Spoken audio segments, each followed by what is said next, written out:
All right, Chelsea fans, welcome back to another episode of the London is Blue podcast. As always, host Brandon Chibakos, Nick and Dan. And gentlemen, we are back with the Burnley match review. Burnley been good to us, gentlemen, and they delivered yet again the goods. Big win, which we're going to be breaking down everything that we have. Big win, big weekend. It was great to see, Nick. Yeah, it's nice that it was a relatively stress-free encounter in the Premier League, something that we have not seen in some time. Most goals scored for over a year, I think, or just about a year. And starting to see some players really turn it up right now, which is needed because we will talk about the stretch of games coming up. We're going to need everyone on their A game.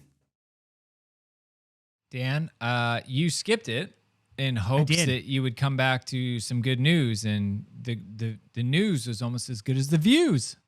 It was a nice little trek to an alpine lake, about 11 miles in total, and it was right around the time the sun was rising in the Pacific time zone here in the middle of Washington State. And yeah, you go up the mountain and the team sheets had dropped. You come down the mountain and Chelsea have won 4-1. It's phenomenal. I got to do it more often. It's really, really just de-stresses you completely. Didn't want to say like Burnley's pants were dropped as you came down. Wow. Pantsed them. Absolutely pantsed them. Sure. I'm going in all about it. But we'll kick it off with a 3-word match review. We'll let the other people out there, the lovely listeners, give us their opinion of, hey, in case you missed it, this is what happened. What do we got, Dan? Well, Chelsea FC USA, that's at Chelsea FC in USA, the official U.S. account of Chelsea, hitting us with no Drake curse. Nice. Very good. Yeah. Tana with the let it flow, like let it go. Def Jux Daddy with the Cole World Palmer. You had 5 takes on the 5 stripes with some bad company. You had Brad with officially a streak. We're going streaking through the Premier League. Clip Show with the Turf More Sanctified. You had JKT with penetration and finishing. Penetrating into the final third, being very specific there. That's a loaded one right there, my guy. And then Mr. Furman with Misery Loves Company with a K. Yeah, that's a good one. There's a lot of that with that's a good one. With the Discord, as far as like what's possession without penetration, it's masturbation. So there's a lot of unpacking in the Discord on Saturday. It's a family show. This is a family show here. Come on. Discord is not. So NSFW, you've been warned if you join. How about this? I said, sorry, JJ, not. Get it? JJ Watt? No, I got it. I thought it was great. You realize the worst. Thanks, Real Dad lame audience. Anyways, Dan, what about you? More. Because we were getting more and more goals at Turf Moor. So, MOOR repeated. Got it. Absolutely. Anyways, Nick, what is your shitty 3-word match review? Offense burns Burnley, kind of using the burn right there. So, in your face, Brandon. Take some of that. You like that? You like that? The burn. Like that? Real Kirk Cousins moment here. Look, as always, we're gonna ask for your support. The 5-star reviews continue to come in. We appreciate that. 5-star on Apple Podcasts and Spotify. But if you could go subscribe to YouTube, road to 30K. We're getting close, inching there. I know we said it for a while. Help us get over the hump there. And as I so eloquently advertised just a little bit ago, Discord, a few bucks a month, get you real fun action during the match and throughout the week. You'll never miss anything, I promise. So let us go ahead. We will jump into the match. Burnley this past Saturday, the 7th of October in the Premier League at Turf Moor. Burnley 1, Chelsea 4. In case you missed it, Chelsea going down early with Odegaard in the 15th minute. But then we had Al-Dakhil getting the own goal right before half, level at the break. Cole Palmer getting the pen in the 50th minute. Sterling in the 65th and Jackson 74th. A lot to unpack, so we'll go ahead and let the Fifth Stand do the business on the highlights. If you haven't, download the Fifth Stand highlights. It's the only app from Chelsea FC, so thank you to the club for letting us use it. We'll be right back. All right, Dan, coming out of the break again, run us through the lineup. Who started? I think it was Bobbert Sanchez. I don't know if it was the full Bob or the full Rob, so he's getting a little bit of a middle name there. Just a new name every week for this guy. Like, good Lord. Yeah, we got Marco Correa, Axel Disasi, Thiago Silva, and Levi Colwell as your back four. It was Conor Gallagher captaining the side once again with Moises Caicedo and Enzo Fernandez as your midfield. Cole Palmer, Raheem Sterling, and Armando Broja started it. But look, that wasn't how it ended because there were many a substitute in this match. Ian Motson came in very late in the 86th minute. There was Mikhailo Mudryk in the 83rd. And then getting a full half was Nico Jackson. So, look, got some subs. You got to see both Armando and Jackson because people were wondering, would I see them both? You got to. Poch made sure he delivered. Why not both? All right. Well, some of the top line statistics from this one, I'll circle back to positioning here. 1.86 XG to their 0.76, which is good that we not only won the XG, we won the match. We had 62% possession.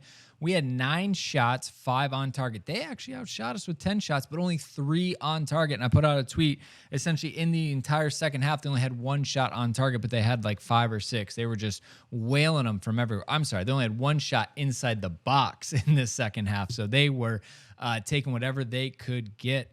3 corner kicks to their 7. 8 fouls to their 11. But we had 4 cautions to their 2. What a surprise. After that, we had 3 big chances. We missed how many of them, Dan? 0. We missed Damn none. Right. Damn 3 right. big chances converted. There's a first for everything. First for everything. Don't you like me that on everything this episode. Big chances 1, big chances missed 1 for Burnley. Anyways, that's how it ended up being. And Dan cut off the goalkeeper stats. It looks like, oh no, here we go. 2 saves apiece. Just getting killed over here. This wow, poor guy. I'm just getting dragged through the mud. It's bad. You weren't at the game, so we have to take it. And then you included 1 random stat from Adop to Joe. 21, aged 21 years, 154 days. Cole Palmer is the 2nd youngest player ever to score a penalty for Chelsea in the Premier League after one Brazilian Oscar against Aston Villa in December 2012. He was 21 years old and 105 days. Responsibility. Nick, how surprised or not surprised were you when Cole Palmer ended up being the penalty taker? I was surprised. I think he does take them for England, the young Lions. So maybe I shouldn't have been. But you have Raheem Sterling out there. You have Enzo, although I know Enzo missed against West Ham. You have players who maybe have a little bit more experience than one Cole Palmer. But the penalty was true. I mean, it was a thing of beauty. Low, powerful. Goalkeeper dives the wrong way, and at the end of the day, like whoever's going to put him in the back of the net is the person I want taking him. He got screwed over because the VAR took so long, and he was just like hanging out on the spot for it felt like ages, and then the referee was actually so slow walking over to signal that it was a penalty. I felt like he was there for like 10 minutes, but I think he did an incredible job. And again, it's just got a couple of young goal scorers here, over the last couple of matches between him and Mudryk and Broja, maybe getting a little bit of the angst off of their performances, getting the goal. It's going to be interesting to see what that does for these young guys who are maybe starting to feel the success for a little bit. Dan, a little bit of twist on that penalty. I don't think a lot of people picked it up, but James Trafford, guess what academy he came from? Oh, gosh. I'm guessing it's Man City. Correct. So a little bit of a deep cut on that one because I'm sure him and Palmer have taken many a pens against each other in training. And I think when they zoomed in on Trafford, he was smirking. He was like, "Yep, I know what you do, Coley. Let's go. I'm on it." Obviously, he didn't. But I was like, "Oh, I wonder if Palmer's in his head a little bit about this one." No questions about it. Absolutely buried it. But that one could have been a little bit more interesting. I highly doubt they talked about that ahead of time. But maybe, you never know. Sometimes there's a little bit of mind games. I do think when Reece comes back into the team, assuming that he is healthy this year again, that like if there was anyone in our team that I'd want to take a penalty, it'd be him. Because of the power? they're net breakers, man. And from that distance too, I mean, imagine you're a goalkeeper that saves it or it comes off of your chest or Breaks neck your or wrist something. as you're trying to save it. Oof. Yeah, no, I think Reese would be my pick. Cole did great though. Yeah, he stepped up. Like I said, young guy, hasn't had a lot of minutes this season and found a way to level up. And it was a very, very important time to get that. So we'll break down more of it a lot. Obviously, no NV shithouse moment of match and pet shithouse moment of match. I don't remember one. If you're listening to this and you're like, hey Nick, you're a moron, and there was a really great shithouse moment in the match, please let me know. I didn't like. There was nothing that stood out in my brain from this one that was like, oh, that has to be it. So, yeah. All right. Well, we'll definitely go ahead and take a moment to dive into it a little bit deeper because there's a lot in here, a lot of good stuff, which is exciting. So thank you to the sponsors for financially supporting the show. And guess what? We're going to be right back. All right. Real quick, Nick, Blue Royalty is off and running. So much content coming out from the crew over there. The women's season well underway. Just played Man City this weekend. Nail biter, as I saw.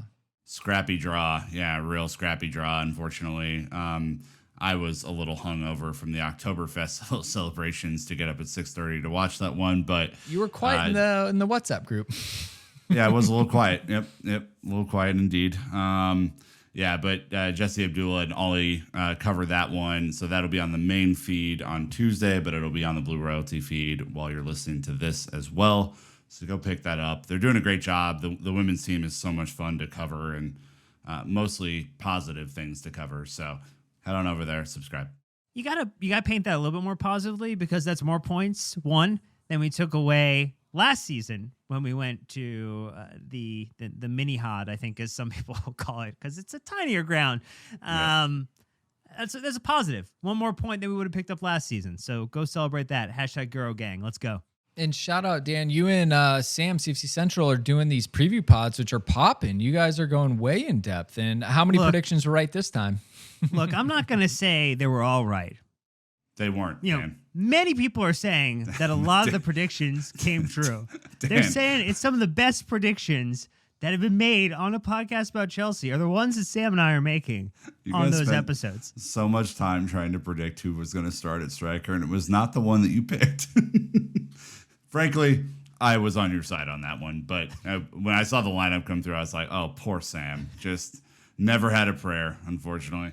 Well, we are coming up with some really good content, though, for over the international break, so stay tuned. There's going to be more, maybe about the center forward role and what we should expect, maybe about one Conor Gallagher and how he's continuing to prove people wrong, but we'll get into stuff like that in this episode, too. All right. Well, for the first section here, we've got lemonade, not lemons. It is a great feeling to have. Some may even say a sweet feeling. It was the first match where Chelsea scored 4 or more goals in a Premier League match or any competitive fixture since the 6-0 drubbing over Southampton in 2022. It's been a while. And so the funny thing about this, Nick, is in the first half, when we looked abysmal, awful, even Mr. Optimistic myself was like, this sucks. This is bad. I said, unless we break every standard that we have set for ourselves this season, we're not getting back into this. I was like, we're going to have to find new levels of clinicality that have never been reached with this team to do something spectacular. And that has ended up what happened, thanks really to one man backpacking the team all day.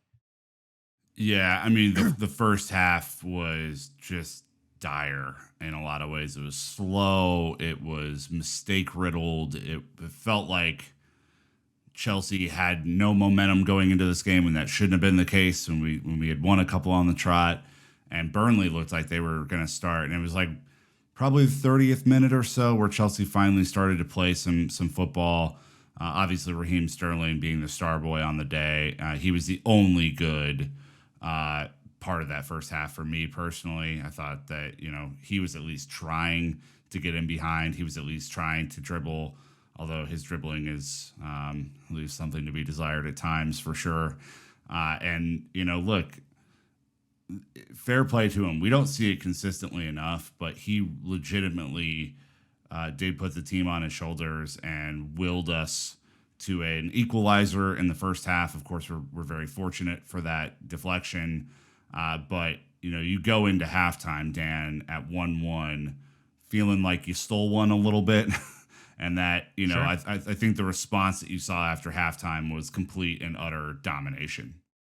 Yeah, this is Sterling, particularly on the left wing versus playing on the right, definitely has a bit of a different feel, a different vibe, a different form of execution that I think was really enjoyable. I also think the change to playing with Jackson up top versus Broya helped immensely. When we look at the way that he was able to create space in the second half. I mean, he now, this is another crazy stat from Statman Dave, is that he's had 12 goals scored for Chelsea, and he is now the leading scorer in this side. He's scored more goals for Chelsea than any other player in this team, which you would have expected him to be in that list or in that conversation based upon the goal scoring pedigree he has shown in his professional career. And so I think the first attempt, which ended up into the own goal, was nice and very lucky. The goal he was able to convert off of Gallagher's assist was fantastic. And I think what we've seen, Brandon, is when Sterling just gets in motion, is able to take a shot, isn't pressed to maybe overthink the situation or being given too many options, that he can execute at this level. It's decision making. He finally made the right decisions. And obviously he was bailed out once by Burnley. How many times in the last 14 months have we seen Raheem get into brilliant positions but make the wrong decision? One too many touches, makes the wrong pass, shoots when he's closed down. And so I think today we got to see Raheem that made good decisions. And that was the big difference. To me, Raheem has been getting into these positions all season, and even at the end of last season. You guys remember when we played Dortmund? How many breakaways did he have that night, right? And didn't finish. I am glad that he made good decisions on the night, and it paid off massively for him. I'm thrilled for him, super excited for him. I want to see more of him. And this is the Raheem Sterling we wanted to see when we signed him from Manchester City. I mean, if you look at a couple of stats, there are things that he is doing. So he is only behind Enzo in shot creating actions for the team, which would mean at 30 versus 33. He's second because of this in shot creating actions per 90. He has the most take-ons that lead to a shot in the side. Like, he in general has created 3 goal creating actions which puts him at the highest per 90 of this, or one of the highest per 90 at this side. Like, this is, Brandon, to what you're talking about, like the types of things that we've been waiting to see for him at a consistent level, and also speaks to the fact that like not all of it has come off, because just because it's a shot creating action doesn't mean it's a goal creating action. Not with this team. But yeah, you're putting the bow on top of the present that he gave us as fans, right? And it was as big of a day as it could have been for him. Nick, without him though, I mean, there was nothing. So it's like, thank God we had Raheem. He was sick midweek, missed the match, and it clearly he fully recovered and didn't miss a beat from how he was before the international break. I think Poch kind of summed this up in his post game presser too, which is like, this is kind of what he's paid to do, guys. Like, this is who he should be for this team. He should be the unequivocal offensive production leader, because that's what he's getting paid $350,000 a week to do, right? I know it's incredibly hard. Putting the ball in the back of the net is the hardest thing that we have to do in this game, and by we I mean Chelsea, obviously. But this is what you bought and what you hope you paid for, is this sort of I think character. Like, he's obviously a high character guy. He is, I think, 3rd or 4th in line for the captaincy for England. He's a guy who's been through a lot in his career and has produced a lot in his career. And so, I think one of the key things that Poch has to do is figure out how to get these sorts of performances out of him consistently, right? Now, there's still some acclimation that needs to happen between him and the other forwards in the team, but you started to see relationships build, even with Broya in the first half, where they maybe were a little disconnected, but he was, I think, kind of guiding the rest of them through. And I truly hope we've seen a couple of false starts with him at Chelsea where he'll have a really good game and then go off the boil for a couple of weeks.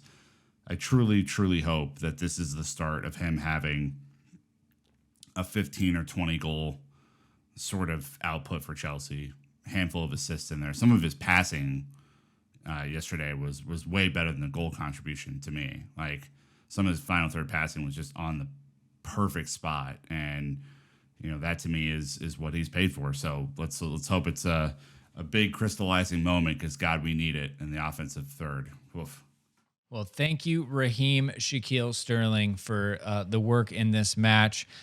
Conor Gallagher continues to thrive, as we call it, another player who is doing positive things.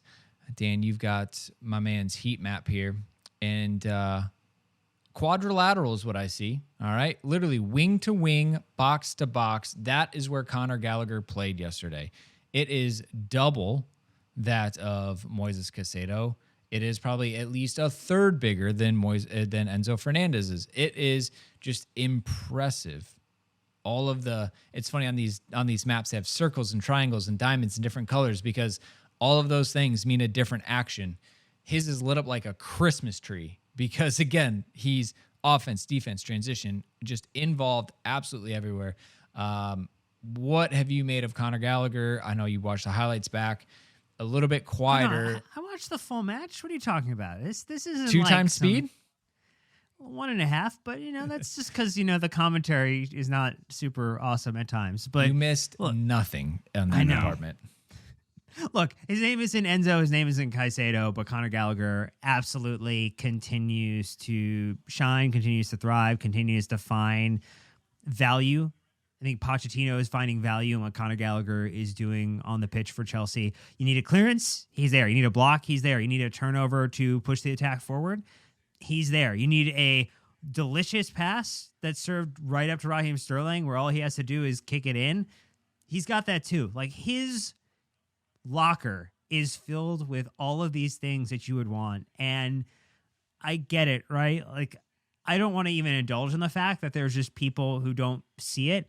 I think at this point, if you don't see it, you're choosing to close your eyes, put your fingers in your ears, and do the la la la la, not paying attention to how involved he is within the setup, within the system, and how balanced he helps make the midfield combination, Nick, of Enzo, Caicedo, and Gallagher. It is such a great grouping of individuals, and they're all helping each other. Like, he is the generalist who lets the specialist really thrive.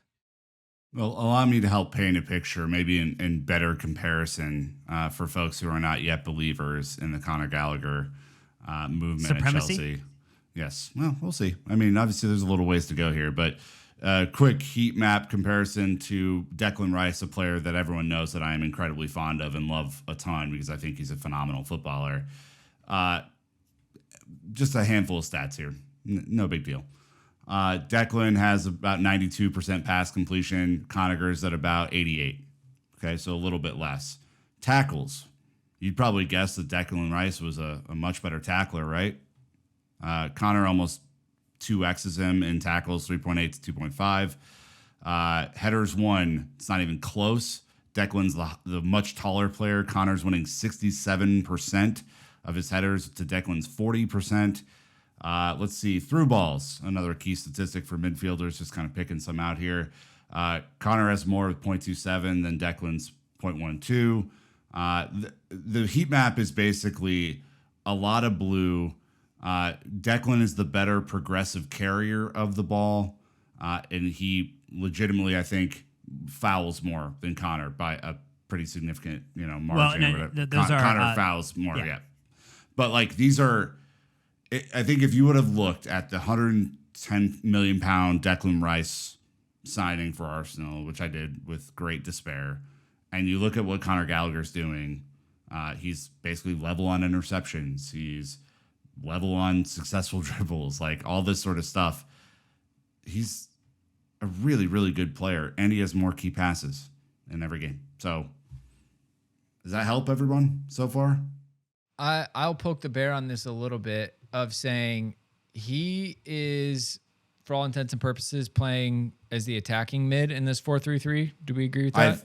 I think he's an 8, and Declan's also playing as an 8. Declan's not playing the holder for Arsenal. Okay. And that's good because when you look at obviously his heat map, I mean, Conor mainly on the right, but we saw it's everywhere. It's like he's not playing a 10. He isn't a 10. That's the only thing that's like goofy about this. He's not going to play the killer pass. Is he getting the late runs in the box? No, but he's literally doing everything else. And with Enzo and Caicedo there, I'm just still trying to figure out how we maximize him because he is a generalist in that sense of he does it all. I just think he would be better if he could clean up around an Nkunku, but you can't bench one of Caicedo or Fernandes. When Nkunku comes back, Nick, I'm just concerned of like what happens to Conor. I'm not concerned at all, actually. In fact, like Enzo's been off for the last 3 games. Like if you're looking at objective performances, Enzo's been nowhere good enough the last handful of games, and we've won them, so it's not a big deal. But he looks gassed already this season. He struggled through this game, and just looked way off the pace. I don't know if it's fitness issue. I don't know if it's confusion or whatever. But Conor's outplayed him for a number of weeks now, and if they're both 8s, it's an apt comparison. Obviously, Enzo, I don't think anyone would argue, is the more talented, gifted player. But Conor Gallagher is playing out of his skin right now. And, like, there were moments in this game. These are the little things that if you watch, you pick up on, where Cucurella would get out of position, which is something Cucurella does, and then Conor would track all the way back and play as right back. Right? Look at his and that's what the heat map says, right? That's not just me saying that. There's also, when he goes up to press, it's a real press. It's not a fake press. Enzo can't press, right? So when he's actually up there pressing, he changes the dynamic of the way that the attack works. And I don't know if it's a mystery to you guys, but when he started pressing and the rest of the team went with him, we started turning the ball over in their half and having more fun in their attacking third. Like, I think at some point you have to watch Conor Gallagher with a lens of objectivity, not because he's Mr. Chelsea, not because he's been a Chelsea fan since he was a boy, not just because he came through the academy. You have to look at him as a good footballer, which he is. And like, the last question I would have for you on Gallagher, which I'm not saying he's like the second coming of anybody, right? I'm not even saying, whatever, like he's the best player in the team. I'm just saying, do you believe truly at this point in the season when Mauricio Pochettino is figuring out how to work this team, do you think it's a mystery that he's played every game? Do you think it's an accident? I mean, I don't. He's also wearing the captain's armband. It's more than just playing at this point, right?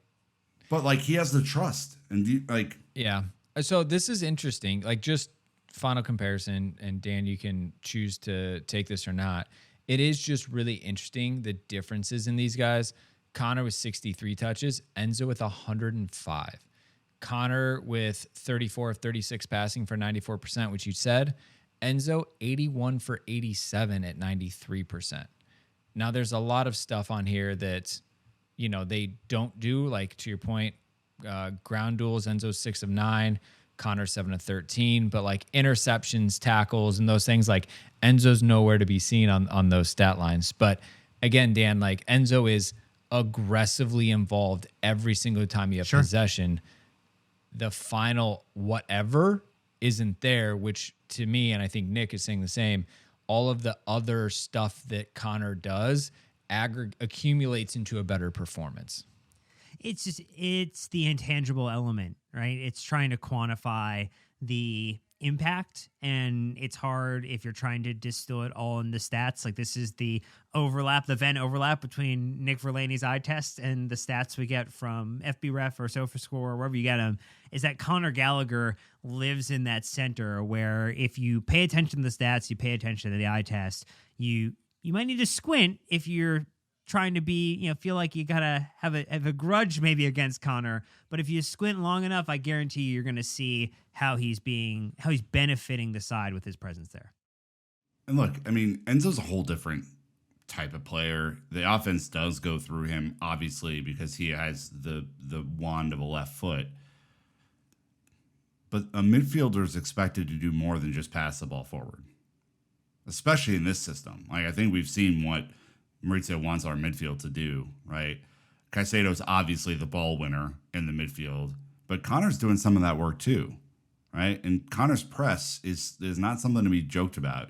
Dude is fit. He's flying around. He's flying into tackles. He's winning headers. He's doing shit that matters. And I think the slander I've seen online is just wild. If you're watching these games, I don't know how you can't thoroughly enjoy watching him play.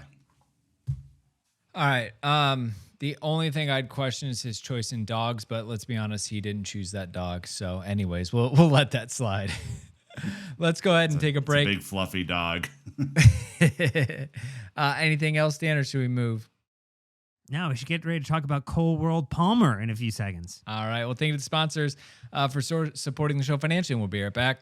With the busy fall season already in swing, you might be looking for wholesome, convenient meals for a jam-packed day. Factor, America's #1 ready-to-eat meal kit, can help you fuel up for fast breakfast, lunch, and dinner with chef-prepared, dietitian-approved, ready-to-eat meals delivered straight to your door. You'll save time, eat well, and stay on track with a healthy lifestyle. Look, you can relish the best of autumn with fall flavors. Fall is my favorite season, and I even love the flavors that come with it.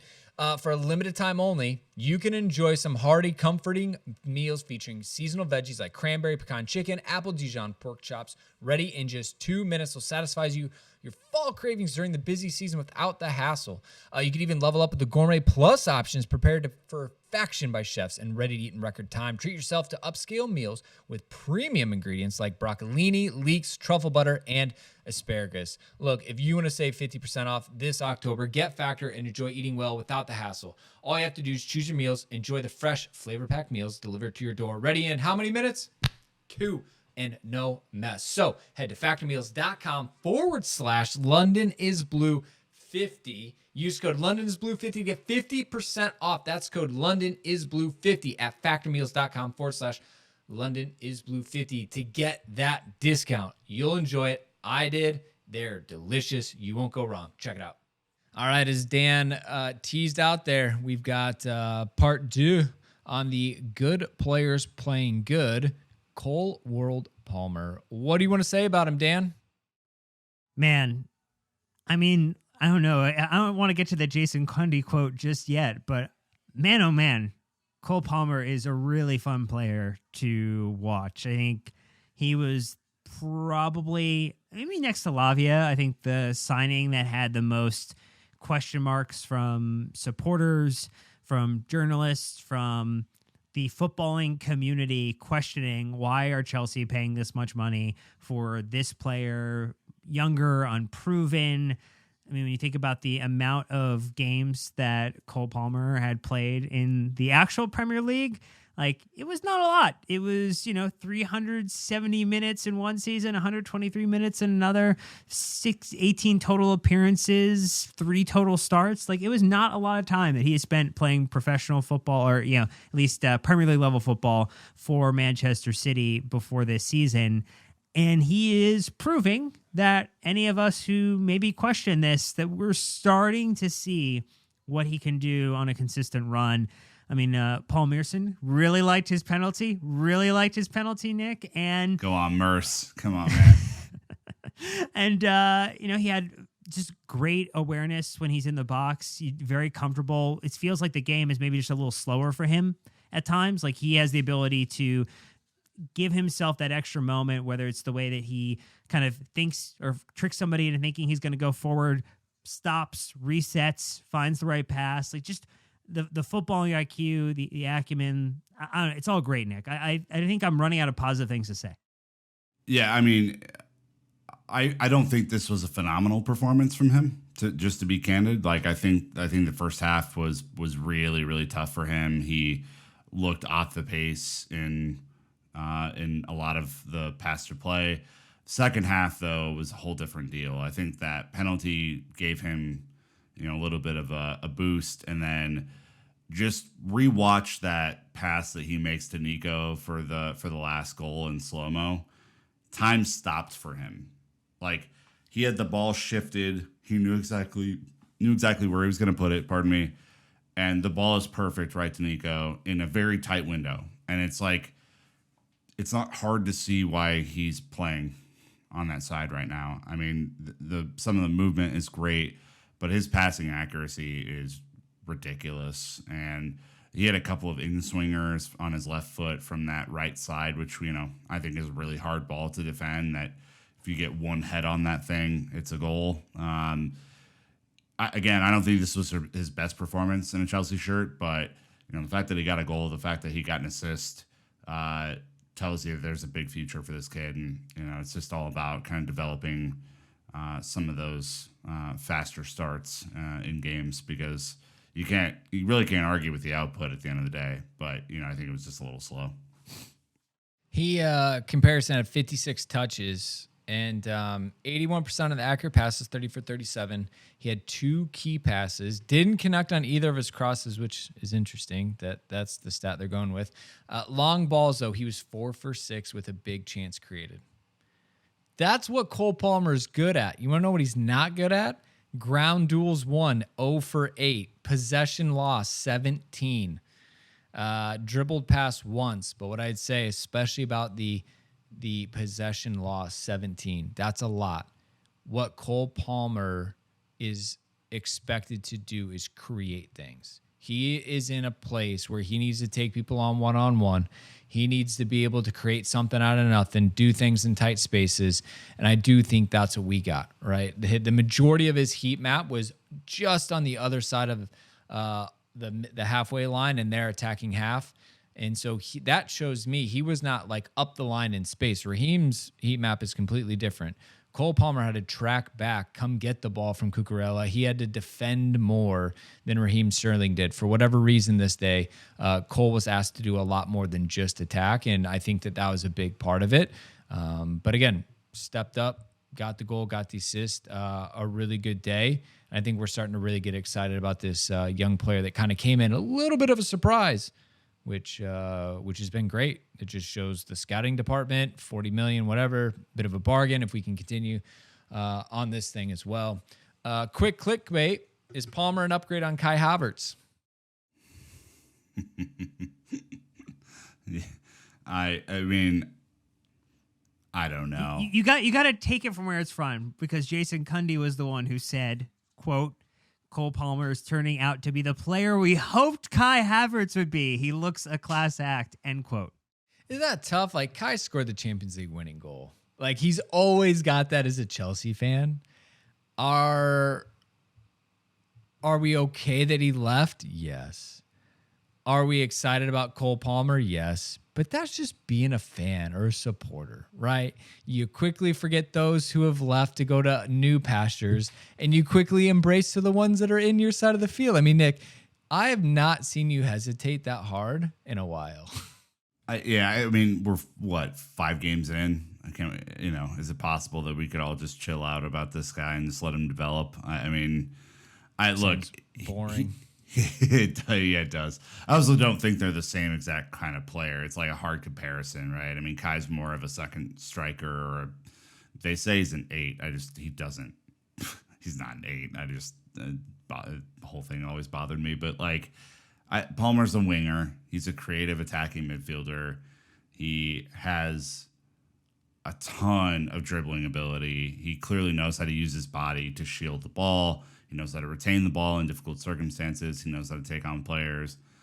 I think, as it always seems to be, the players that maybe don't cost as much or go under the radar can oftentimes be some of Chelsea's best signings that they've ever made.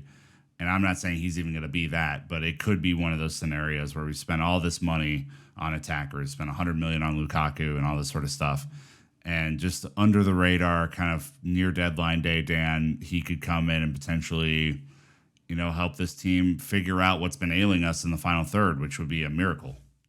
Well, so let's just say that Cole Palmer only has 6 match appearances and 3 starts for Chelsea at a total of 360 minutes across all competitions.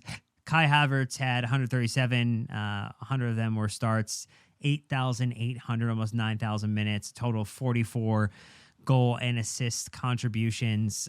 Cole Palmer currently with his 1 goal and 2 assists, has 0.6, basically 6.87% of Kai's total volume. So I guess I would monitor this. We'll keep an eye on this. We'll be very dialed in to does Cole Palmer exceed Kai Havertz's contribution in less time watched? Because if he does, then we definitely have a much better player. All right, well, let's real quick touch on Action Jackson. I want to kick this off with a huge editor's note, maybe. I don't blame Broya for the first half. Everything was so bad that I think that he was very much unfortunate that was the dog shit he had to play with. But Jackson's mobility and pressing in the second half worked. So we got to see Broya in the midweek, did well, scored the week before. I just think he still needs more time, but Jackson was a great spark to come in off the second half. Ran his socks off. Yeah. Got involved. Did he get cautioned? Did I miss that? I don't He think so. didn't. It would be par for the course, but he did not. Hey, congratulations. You're missing the big point in that they're both scoring, which is good. Like, we need both of them to score. Obviously, Jackson, big emotional goal against Brighton, in the League Cup, banned because of his silliness and getting yellow cards. Fastest yellow card accumulation in history, probably, for that suspension. I think, Broya getting that goal against Fulham was a catalyst to us winning that game. I mean, how many games haven't we put the kind of nail in the coffin and let teams back in and stuff like that? I'm happy for both these guys, honestly. Like, we need conversions, we need shot conversions, we need goals, and Jackson's goal was a thing of beauty. I mean, the way he manipulated a Burnley defender and their goalkeeper to slot that thing home, thing of beauty. Probably should have had another one. I think that's the frustrating part, is he missed the easier of the 2 chances, I think, Dan, where he just didn't put his foot on it, got stuck underneath him and that sort of thing. But overall, very, very pleased for both of them. Well, we've been crying out for striker competition for a very long time. And so, again, to the point you made, absolute positive, Broya and Jackson both finding the back of the net. And long may it continue. Long may we have a question mark over who should be starting each game, because that is a good thing for Pochettino. It's a good thing for Chelsea. It's a good thing for each one of these players to have the other getting one another psyched up, hyped up, and challenging each other to be the better player. So, like, ultimately, this is extremely positive. The confidence and the comfort in the box to say, hey, no, I'm gonna find my spot. I don't like where I'm at. I'm gonna find my spot. There've been a couple times where he's rushed his shot. This is all about acclimatizing himself to the Premier League, and we knew there was going to be a period of becoming comfortable, right? Like, we saw the elements of that led to the yellow cards, right? Learning about the league, learning about the way it's officiated, the things that are going to fly in La Liga that don't fly in the Premier League. Those, you would argue, some things actually are better nowadays in La Liga than the Premier League. So very, very interesting times here. But in general, Brandon, like, this is the trajectory we want to see for Jackson. All right. Yes, this is where we want to go. He needs to build on performances. His heat map is hilarious. He actually has more spots in the defensive half, even 2 in our own box, because the guy was willing to do whatever it took to get the result, which I really enjoy and respect from that instance. Anything else before we move on to Caicedo, Nick? No, I mean, I think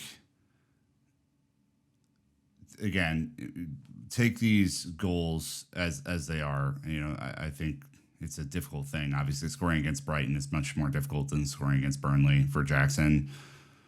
The defense is good enough. If we just put a couple of shots in the net every game, we're going to win a lot of matches this year. If we can't, you know what that looks like too. So the importance of the shot conversion cannot be overstated. It could literally mean, life or death as as pertains to that maybe 5th Champions League spot that's coming to England this year, for that. So, again, you start to convert at a higher rate. You start to get this young team on a roll, confident, scoring goals. It could make or break your season, legitimately. Can I throw one additional random stat in here? A little late to the Please. party.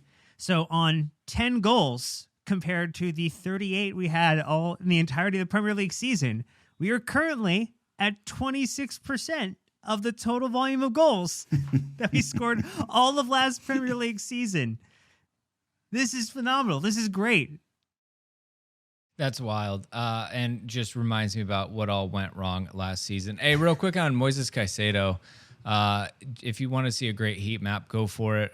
He was really the glue. 78 of 81 passes at 96%. He had 2 key passes from deep, 5 of 6 long balls completed, and even completed one of his 2 dribbles. 3 for 4 ground duels, 1, and 1 for 1 aerial duel, 1 as well. Simple, neat, tidy, Nick. I mean, did a job, didn't overextend himself. Yeah, the value that you're going to see in Caicedo over this upcoming stretch of games that we're going to cover is going to be magnificent. This dude is really rounding into form. Again, the whole team was shit in the first half, so take that as it is. His second half performance, he was everywhere. I mean, interceptions, playing the ball forward. Like, obviously, he spurred on the Gallagher assist to Raheem Sterling. He wins the ball back in midfield, slots into Gallagher. Gallagher slots into Sterling. Bam. So hockey assist for Caicedo there. When we start playing these really good teams, and are trying to take points and climb our way up the table, you're gonna see Dan of the match performances from Moises Caicedo, and it's gonna feel very good. He's going to be very critical to what happens against Arsenal, to what happens against Spurs. Like there's a lot that he's going to be accountable for, hopefully, in terms of the success we have against those. Just, again, hoping to anyone who listens that international break does not mess up Chelsea's rhythm and flow that we are trying to build here. It always just seems to be that someone picks up a knock, gets a little bit of an injury, comes back late. We know that those playing potentially in South America having to come back, whether it's Thiago Silva or now Moises Caicedo, Enzo Fernandez, that is just, longer journey for some of the other players. Like, this is going to be the big thing, is can we just skate through international break, not have a lot of drama, and get back? Because that first game back is against Arsenal. Then it's Brentford, and then it's Spurs. Like, it is a very quick turn for all those, particularly the Brentford and Spurs one, where it's the 28th of October, Saturday, and then the Monday, the 7th of November for the Spurs match. With EFL versus Blackburn in between. Yep. All right. Good news with Dan of the match. It's a win, so we're in. What did you outsource this to? Look, Ishan, who does the socials for us, he put Moises Caicedo in there. Nick was talking about man of the match performances, Dan of the match performances. He got 12.5% of the vote. He had Cole World Palmer, got 11.1%. Other, with the comment in brackets, got 0.6. No Gallagher listed here? What? Someone said Sanchez, and I think they were trying to just see what you would do, Nick, if they saw that vote. Oh, man. No. Not on that one. Raheem Sterling, though. Raheem Sterling ran away with it at 75.8%. No surprise from the wonderful listeners, viewers, and those engaging with us. You're a smart group of people. You figured it out. Yeah, look, I called for the tweet to be put out after the second one, right? I had tagged the account and I said, send the tweet, Dan of the match, Raheem Sterling. it was far, far too premature. But as the game went on, it only got deeper that was the only shot. So we could have let it fly early if we wanted to, just to be cocky. But unfortunately, that's not where Chelsea are at this season. Some of the other results from around the league, Luton 0, Tottenham 1, even with their red card. Thought they were going to drop the points, but they found a way. Yeah, you really you screwed up the vibes Fair. on that one. That was all on you. Yep, that's fair. I was really hoping for a Spursy opening, and then it shut up right at the end. It's because we know some Spurs fans who went, so I feel like they probably were the individuals who made it a little bit of a lucky result. Everton 3, Bournemouth 0. It's kind of a bad beating up on the bad. Fulham 3, Sheffield United 1. Each team with an own goal, making it a bit of a weird one. Manchester United bullshit 2, Brentford 1, scoring in the 93rd and 97th minute or some nonsense through Scott McTominay of all people. Just Harry Maguire had an assist. I mean, what are we doing? Is that the game plan? Brentford, will you capitulate like this for us in a couple of weeks, please? Like, absolute nonsense out of these guys. Terrible. Crystal Palace and Nottingham Forest 0-0 snooze fest. Brighton 2, Liverpool 2, punch for punch on that one.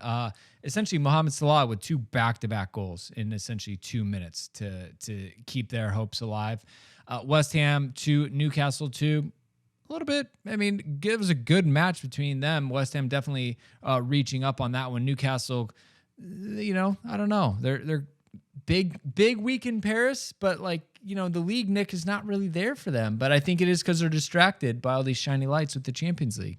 Yeah, I mean they've had a pretty good run. West Ham are playing way above where they were last year, though. I mean, West Ham's a tricky team. I don't think that loss from earlier this season looks that bad after we've seen them play. Kudus, player I love, playing really well. Yeah, got his goal. Wolves 1, Villa 1, red card on Wolves, but Matt Law's Aston Villa not able to get it done. And then the final match of the weekend, Arsenal 1, City 0. Boring. Yeah. Shit game. Yeah. Arsenal nicking it at the end. Big deflection off Ake's face that sent it to them. But, I mean, look, City should have been ahead on that one. So we'll see. Anyways, table as it stands, Tottenham, you heard me. Tottenham are in first. Technically Arsenal, right? Wouldn't it go alphabetical order, or is there some stupid tiebreaker? It's goals for. I think Tottenham had more goals for. All right, so 20 points to Tottenham, 20 points to Arsenal, both on plus 10. Man City in third on 18 points. Liverpool in fourth on 17 points. Villa fifth, Brighton sixth, West Ham seventh, just as you'd write it up. Newcastle 8, United 10, Chelsea 11. We coulda, shoulda been ahead of United, but it is what it is. Burnley in 18th, keeping them down is what we did. They're on negative 13 goal difference. Bournemouth in 19th, also on negative 13 goal difference. And then Sheffield United, bottom of the table with 1 point, 16 goals to the negative for them. What else, guys? Luton. Yeah. Everton is really thanking their stars that they live in a Premier League year where Sheffield, Bournemouth, and Burnley exist. And Luton too. Luton. Those 4 teams are. I mean, they're going to be thereabouts for the year. I think. I mean, Sheffield United is cosmically bad. I mean, they are. They'll of course play their best match of the year against us, no doubt about it. It's a brutal one, but they're terrible to watch too. Oh my god. Yeah, Bournemouth aren't much better on that one. What I would say is Brentford really missing Ivan Toney, obviously, but also Raya seems like they're just, nowhere near the team that they have been last couple of seasons. Wolves, very yo-yo-y, we'll see. Forest, they seem to be ahead of the curve from last season. Last season they were bottom from the beginning and couldn't figure it out. Obviously, they beat us. Andre Santos. No, bring him please. Back. Fuck those guys. Yeah, bad. Anyways, that's kind of the wrap up and the roundup. It was a fun one, right? We got the good vibes early on the weekend. We got the good vibes at the pod to kick off your Monday, and a lot more coming this week in terms of content and everything else that you could possibly want. What else, Dan? What else do you want to tell the lovely people? I figured out what Nick's shithouse moment of the match should have been, though it's not in our match, so I feel like it's a bit of an asterisk. Olivier Giroud going in yeah. to be the keeper, Yeah. Amazing. That is saving stellar. the game. Absolutely the shithouse moment of the match in any game this weekend.